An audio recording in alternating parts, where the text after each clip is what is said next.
All right, what's going on, everyone? Welcome into this episode of the Chiefs Zone podcast. My name is Farzin Vasugian. Appreciate you guys joining me on this Wednesday, July the 30th.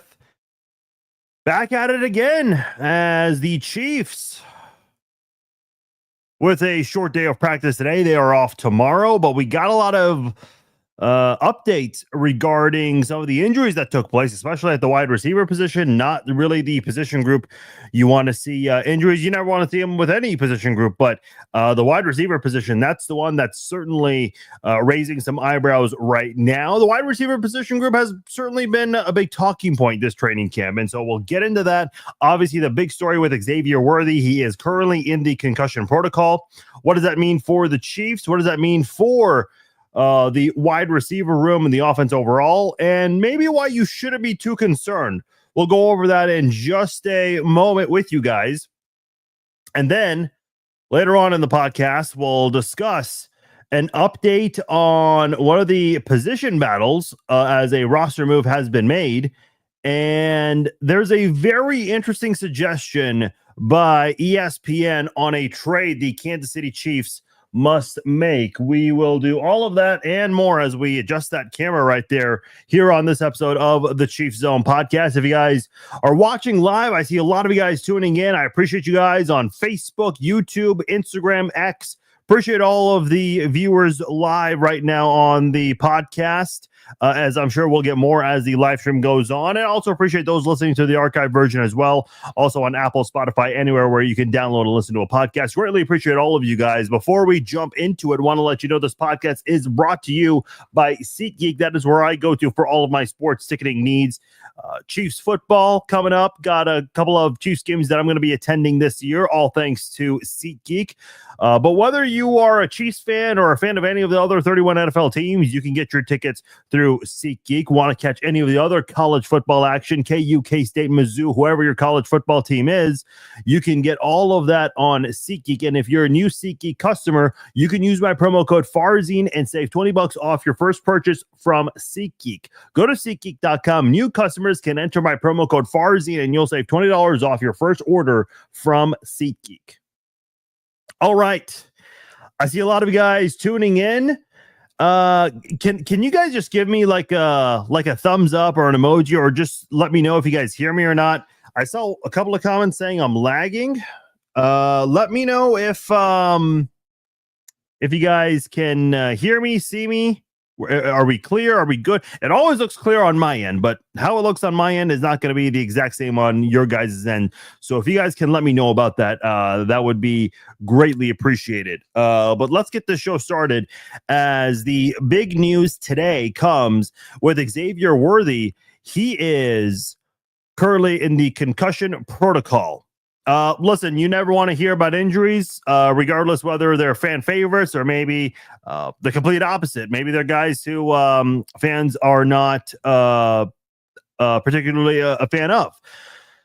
But unfortunately, this one is hitting a player that the Chiefs absolutely need this season in Xavier Worthy. Now, we'll get into Xavier Worthy in a moment here, because he's not the only wide receiver who suffered an injury in Tuesday's practice. Hollywood Brown also suffered an injury. Sky Moore also got hurt as well. Hollywood Brown has an ankle injury. Sky Moore dealing with a hamstring.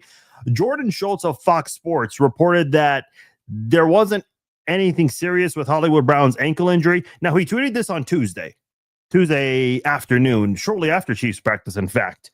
And he said that Hollywood Brown should be available as early as Wednesday, which is today. Now, Hollywood Brown did not practice. In fact, any of the players that suffered an injury in yesterday's practice, we're not going to go over all of them, but none of them participated in practice today. And I'm perfectly fine with that. And the reason is because, and I think this kind of goes into what happened in Tuesday's practice. Dude, that might have been the most brutal practice on Tuesday, both for the players and the fans. And I'm not trying to poke fun or make light of the situation, because there were a lot of medics, firefighters attending to fans. I also saw some fans who just couldn't handle the heat, and they were kind of lightheaded and needed some assistance from family members moving around. Medic was attending to some fans, like I mentioned, trying to help. A lot of people had those fans that they were just trying to cool themselves throughout practice.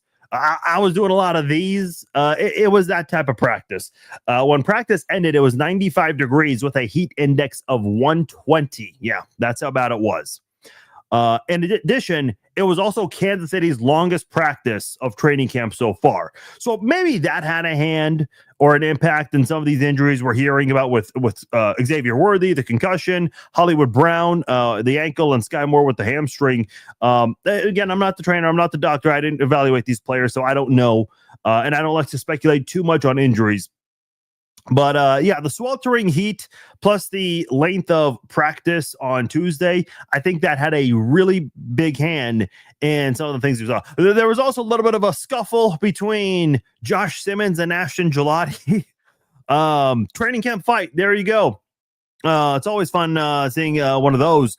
But that did occur. And listen, it's a scuffle. It happens. We've seen it with Travis Kelce. We've seen it with Eric Berry. These things happen. Not the worst thing in the world. Remember the scuffle the Chiefs had about 20 years ago with Brock Lesnar when the Chiefs did a joint practice?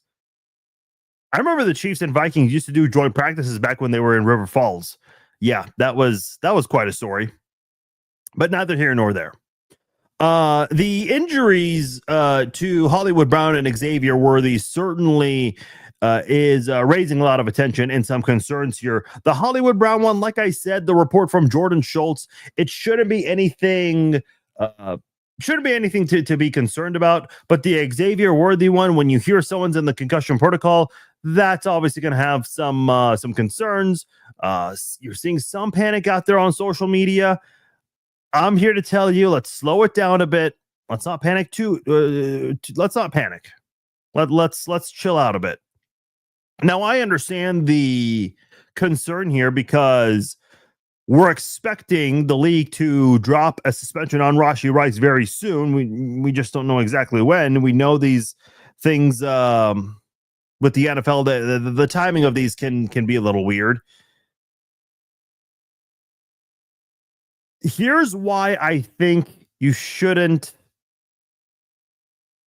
panic over the Xavier Worthy thing right now. First of all, we have not been told it's a concussion. He's in the concussion protocol. Two big differences there. He might be diagnosed with a concussion. We don't know that yet.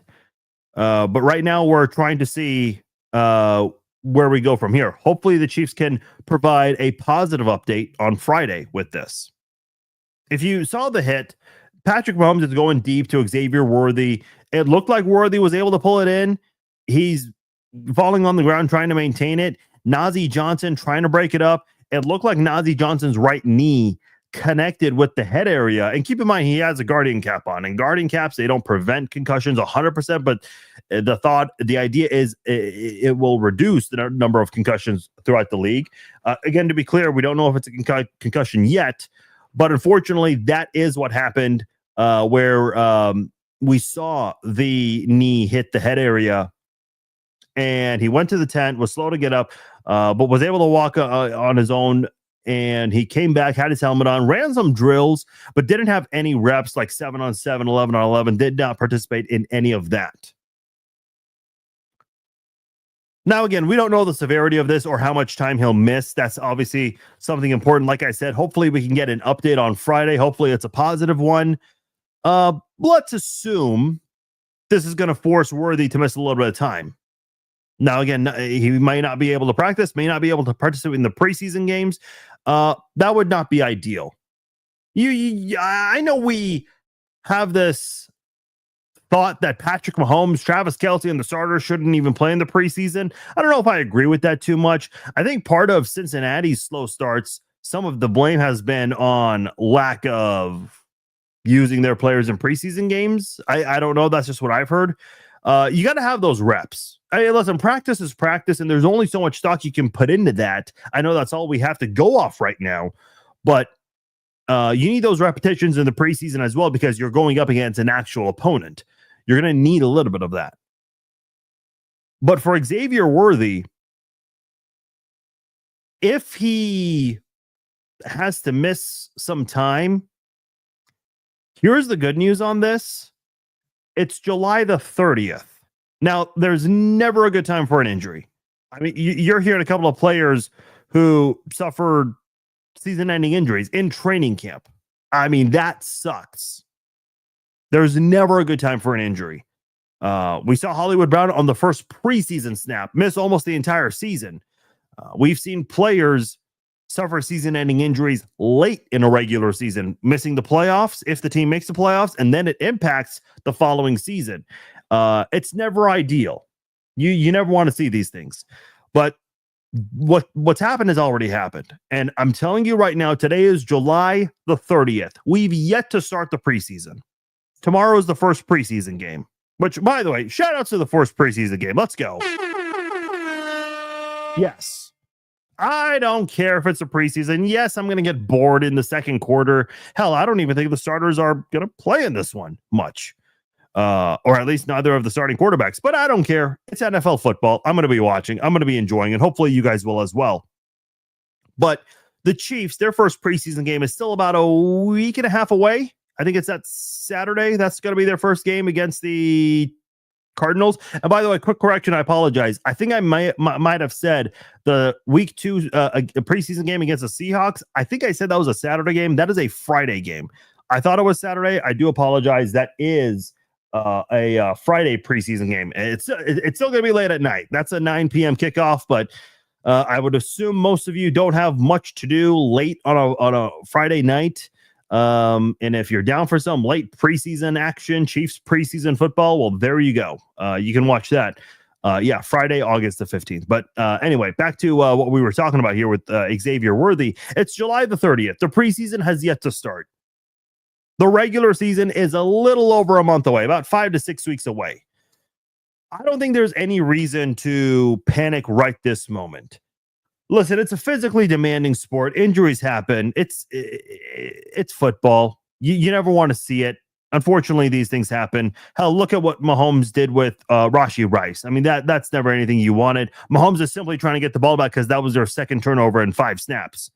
You never want to see those kinds of things. But the good news is it's July the 30th. And let's say this is a concussion and Worthy has to miss a little bit of practice time and maybe some preseason snaps here. He's got some time to recover. I don't think this is someone that needs a lot of preseason action.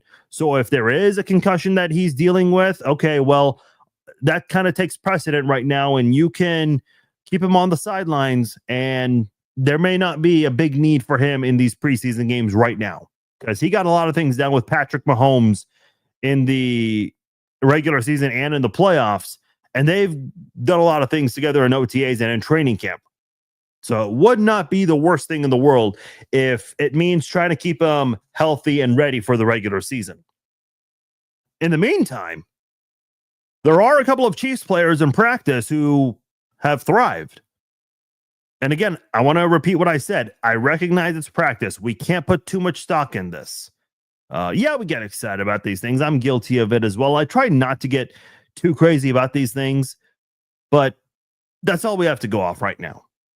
And the two players who have certainly impressed the most are Jalen Royals and Tyquan Thornton. They have impressed me, and they're getting a lot of talk from the media, the fans. Jalen Royals and Tyquan Thornton, they have played a lot of snaps with the ones. Royals has been getting a lot of targets from Patrick Mahomes. A lot of mesh routes. You're seeing a lot of that in practice, and Royals has been involved in a lot of those. In Tuesday's practice, Mahomes threw a beautiful pass to Royals, placed it perfectly with Brian Cook in the area there. And I think Tyquan Thornton ran the wrong route where he was too close to Royals and still was able to not at least get close enough to where he would get in the way of the connection there. But Royals has been looking really good.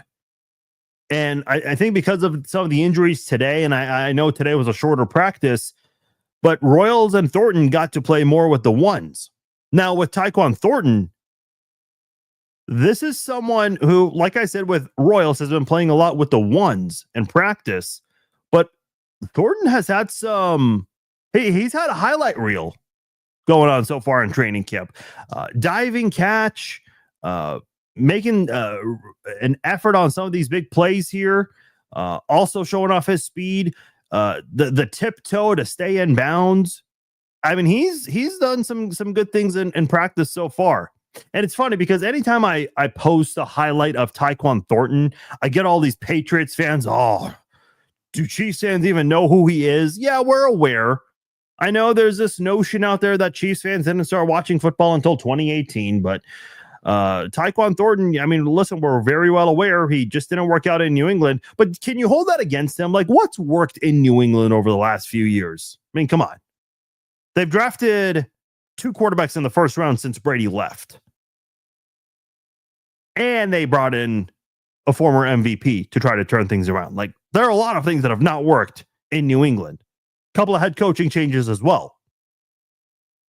Thornton had the fastest 40 time of any wide receiver and every offensive player in 2022. Keep in mind, 2022, that's also the same year Isaiah Pacheco came out of the draft. Thornton had the fastest 40 time of any wide receiver and offensive player overall. Isaiah Pacheco tied for the fastest 40 time of any running back in that same scouting combine. And listen, we know the Chiefs, they're always going to try to bring in speedsters for their offensive scheme. Guys like Marquez Valdez-Scantling, Juju Smith-Schuster, Kadarius Toney, they're always going to try to bring in guys, and we've seen it in years past with DeAnthony Thomas. Hell, Dexter McCluster, who only spent 1 season under Andy Reid, we saw him kind of be more of a complete offensive player under Andy Reid. We know Andy Reid will always bring the best out of guys, especially guys who possess these kinds of speed. Look at Jamal Charles. He didn't play a lot of seasons under Andy Reid, but Jamal Charles had some of his best seasons under Andy Reid. So when you look at Tyquan Thornton and what the potential could be for him, because you look right now, Sky Moore, we don't know the severity of that, and we don't know the severity of Xavier Worthy yet. Hollywood Brown is expected to come back very soon. But even if there were no injuries, I still think there's room for Thornton on this 53-man roster. Because you look at the way this Chiefs offense is shaping out to be, and listen, I know there's a 90% chance Rice starts the season on reserve/suspended. However, they're going to word it on the roster chart. He's going to be suspended. He's not going to be on the actual active 53-man roster to start the season, probably. But let's just for a moment say that he's going to be on the team week 1 or for the majority of the season. It's going to be Rashee Rice. It's going to be Hollywood Brown, Xavier Worthy. Juju Smith-Schuster is a guy the Chiefs really like. They brought him back for a reason. Jalen Royals, your 4th-round draft choice from Utah State. He's going to be part of the squad as well. So that's 5 guys right there. Chiefs might have 6 or 7 receivers this year. As long as Tyquan Thornton continues to do what he's doing, and if he can carry over the stuff he's doing in practice into these preseason games, I think he's number 6. I really do. Number 7 would probably be Nico Remigio. I don't think you're going to have Sky Moore on this team. Elijah Badger might be a practice squad guy. Listen, maybe Sky Moore could be a practice squad guy. I don't know. Like, if Sky Moore goes through the waiver wire, is anyone going to be rushing to claim this guy? Wouldn't surprise me if Sky Moore ends up on the practice squad, honestly. I know Elijah Badger is a guy that they're looking at. Hal Presley is someone who's been getting involved with the Chiefs as well. But I think those are going to be your 7 guys. I feel a lot more confident about Tyquan Thornton today than I did prior to training camp. We'll see what happens with Xavier Worthy. Hopefully, it's minor. Hopefully, it's short term, because the Chiefs do need Xavier Worthy. They need Xavier Worthy just as much as a human being needs lungs to breathe. Absolutely. Listen, the Chiefs have gone through the ringer with the wide receivers, the drops a couple of years ago, and the injuries last year. But it's next man up. They're not going to make any excuse about it. They reached the Super Bowl both of those seasons back to back. Obviously, they didn't win last year, but they won it 2 years ago, despite all the issues with the wide receivers, especially the drops. So we'll have to see. Hopefully, we have an update on Friday that we can share. There is one position battle that seems to have been settled, and that is the punter position. I know that's exciting. I'm sure you guys were all waiting for this one here. The Chiefs have cut rookie Eddie Chapleski. I hope I said that correctly. I've heard a couple of different pronunciations, but I believe it's Chapleski. He is the reigning Ray Guy Award winner, standout punter from USC. He's been let go, but given his success at USC, it wouldn't surprise me if he gets picked up by another team fairly soon, especially if that team's not confident in their punter. This means the Chiefs feel pretty good about Matt Araiza. Charlie says that wasn't a battle. I didn't think so either, but the Chiefs were making it clear this is actually something they're looking at. Now, I thought they were going to trade off punters. They were going to have them take turns for punts and holds, but we didn't even get that far. So, yeah, maybe it wasn't much of a competition. I don't know, but the Chiefs tried to make it seem like they had serious interest in Eddie Chapleski. And I remember Brett Veach said something in the... I can't remember if it was before the draft or after the draft. I think it was before the draft.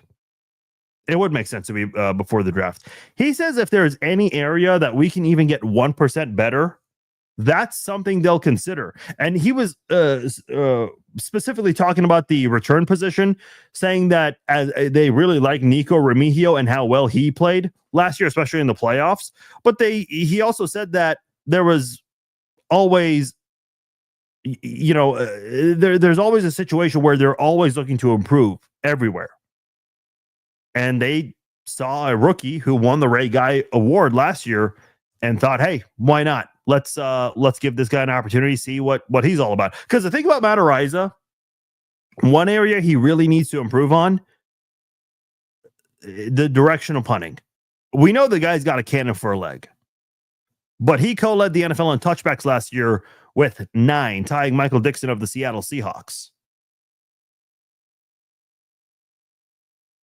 I guess if they're going to let Eddie Chapleski go this early, this means they feel really good about Matt Araiza and that he'll improve in that area.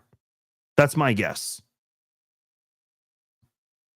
Doug says, how's the rookie Brashard Smith looking? Is he also fielding punts and kickoffs? Yeah, he's getting involved with those. He's involved with special teams.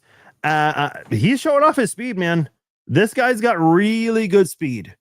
He and Patrick Mahomes have had some connections here. As far as rushes, the Chiefs' rushing unit has not looked good. If there's one running back I've been impressed with the most, it would be Elijah Mitchell. He has certainly found some holes. Some lanes have been built for him that he's taken advantage of. Haven't seen too much of that with Isaiah Pacheco or Kareem Hunt or Brashard Smith. And I feel like those are going to be your 4 running backs. I do think there's going to be running back by committee.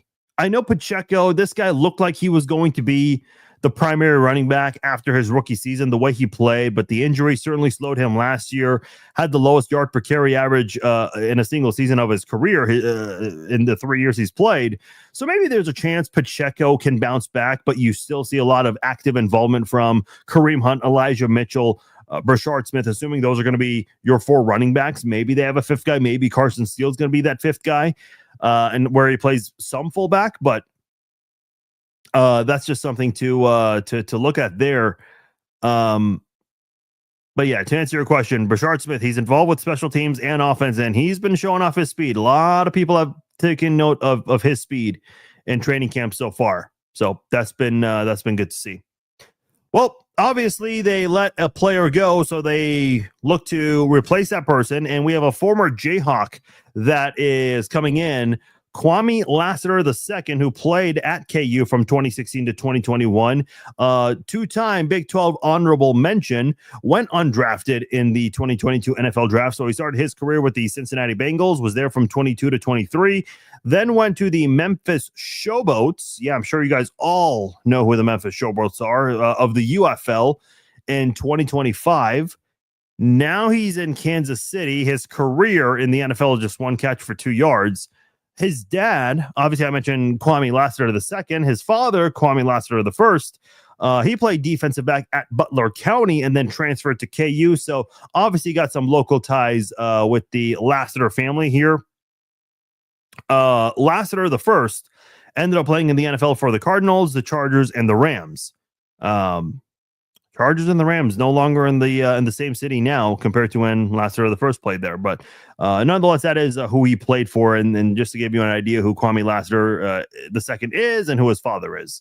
So that is the guy coming in to replace Eddie Czapleski on the 53-man roster. Matt says, when will we see Rice service suspension? Your guess is as good as mine, man. We don't know. The NFL's weird with these things.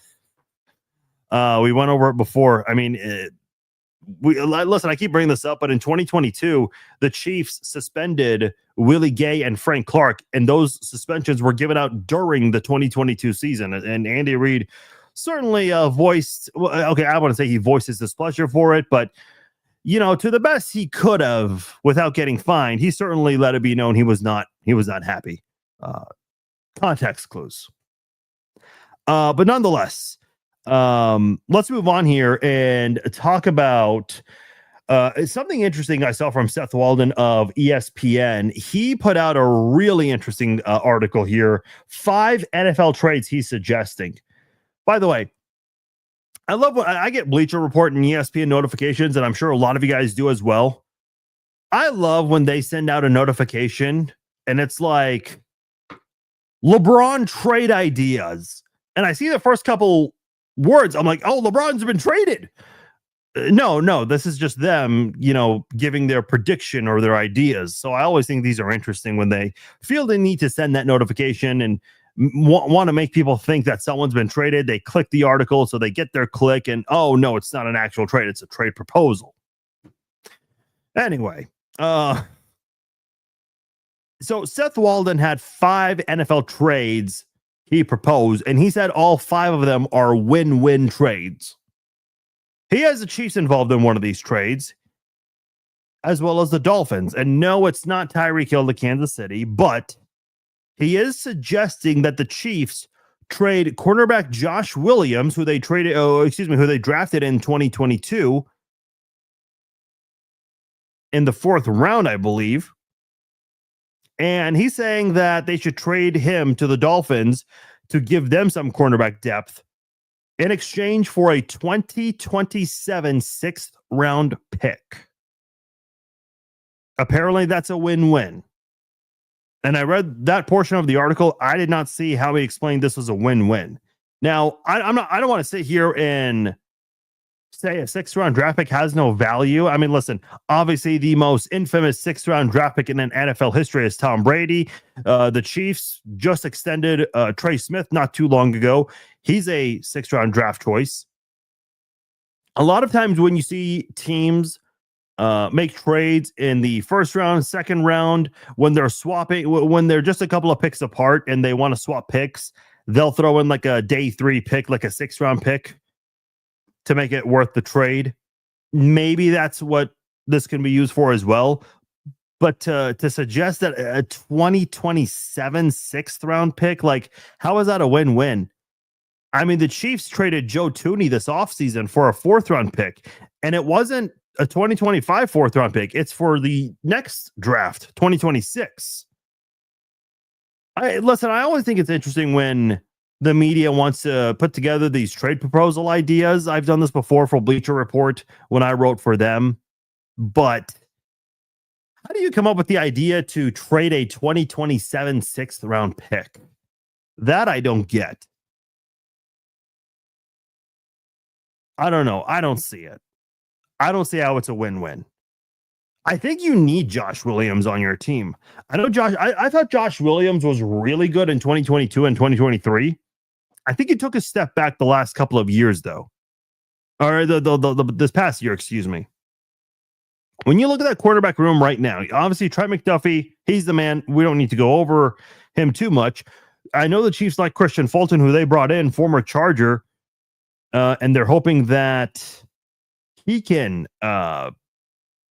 prove them right as to why they brought him in. He's right now on the PUP, so we'll see what happens there.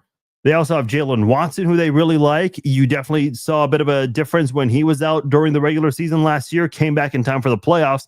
They drafted Noel Williams, who's had a quiet training camp so far.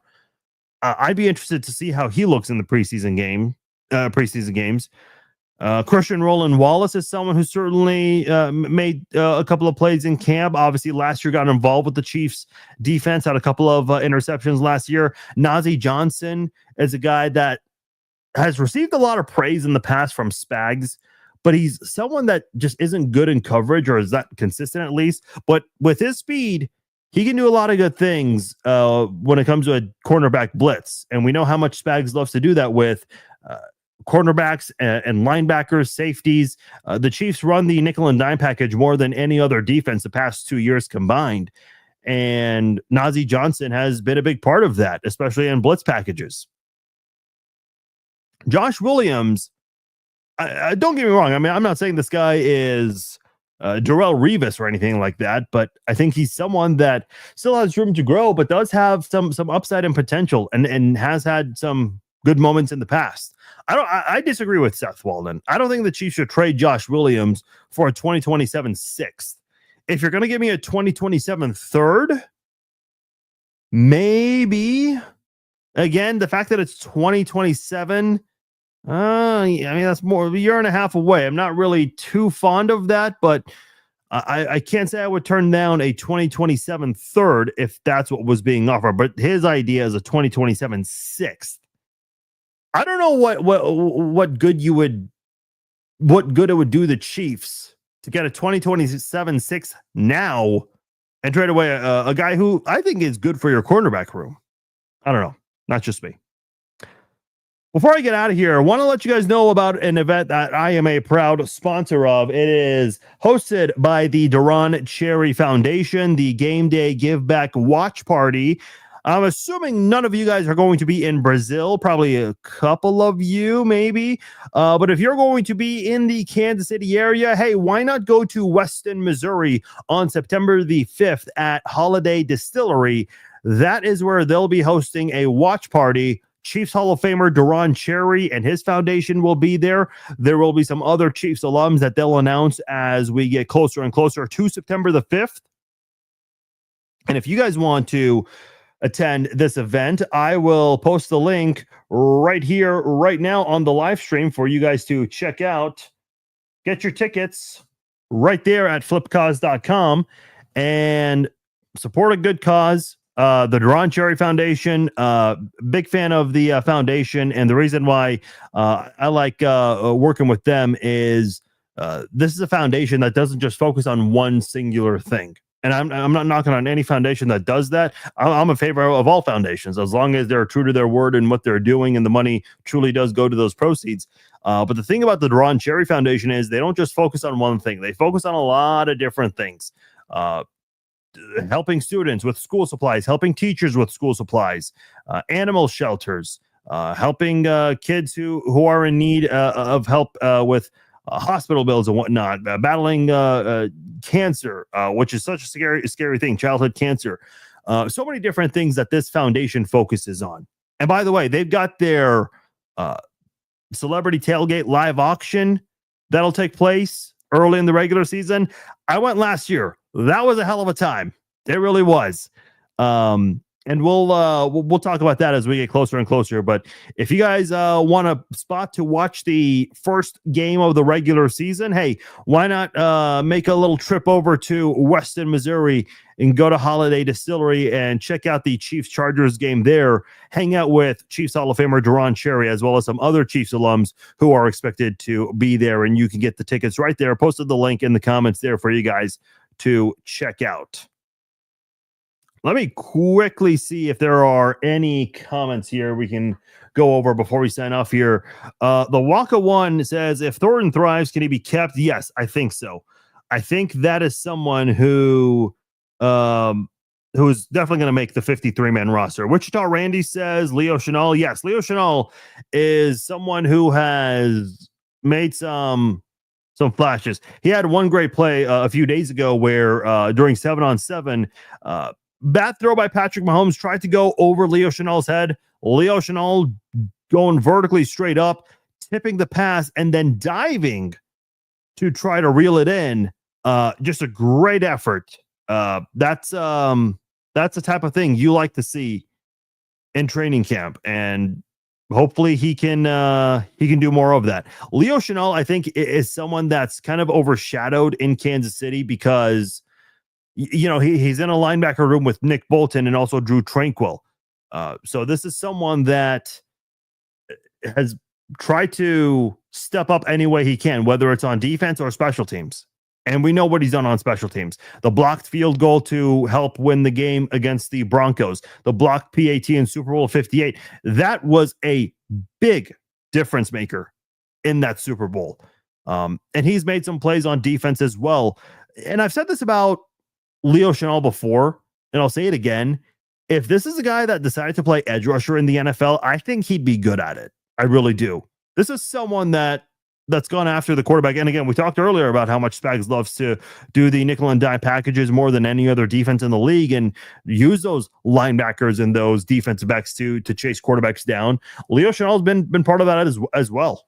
And he's also been a big reason why the Chiefs have been one of the better run stopping defenses in the league.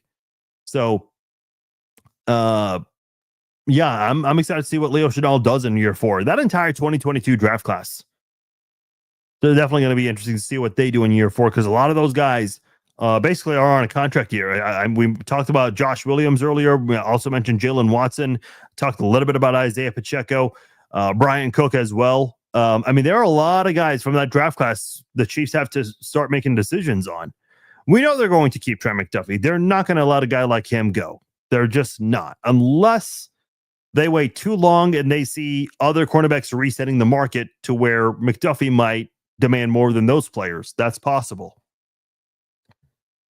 But that is, they're going to make some difficult decisions. As great as that draft class is, we know very well you can't keep everyone. So we'll see what the Chiefs end up doing with that group of guys in the future. That is for Brett Veach and his staff to figure out. All right. I'm going to go ahead and sign off here. Appreciate all of you guys joining me live on this episode of the Chiefs Zone podcast. A quick reminder, this Red Friday, 7 p.m. Central Time, we'll be doing the Red Friday live chat. Yes, the Red Friday live chat is back. We had our first one of the season last week. It was a great one. The way it works out, you come with your questions, ask me whatever you want.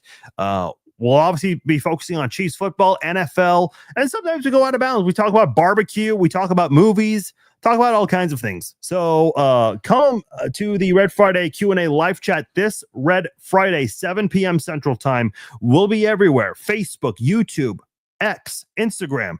That is where we will have the Red Friday Q&A live chat.